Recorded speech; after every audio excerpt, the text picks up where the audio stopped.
People are going to see it this weekend or over the holidays, and now you might check your closets and drawers for old Star Wars toys. Do you have any? I do not. I was pretty destructive as a kid. Consumer reporter John Matarese shows how some of those toys, though, could be worth a fortune right now, so you don't waste your money. With Star Wars: The Last Jedi opening this weekend to rave reviews, excitement over all things Star Wars is once again reaching a peak. And so is the value of old Star Wars toys. So I wanted to revisit a story we first brought you last year on how to know if your old Star Wars toys could be worth a small fortune.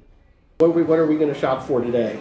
David Sussman and his dog Gizmo sell vintage hobby horses, record players, and other old toys here at their antique booth in the Riverside Antique Mall on Kellogg Avenue.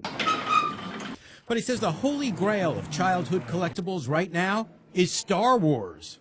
This is basically made in 1998. Sussman showed me a Jabba the Hutt from the 90s, an X-Wing fighter from the 80s, and an almost original Millennium Falcon. He says the new movie is sending prices up on all of them. Basically, a rising tide lifts all boats. He says if you have Star Wars items from the 1970s, the Force is with you. On eBay, you'll find a full set of action figures for $2,700, a Boba Fett doll for $1,600.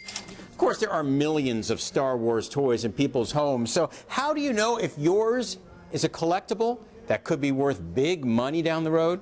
And nostalgia is such a driving factor in the market. Art appraiser Morgan Cobb showed me an actual model used in the Empire Strikes Back filming that sold for $180,000.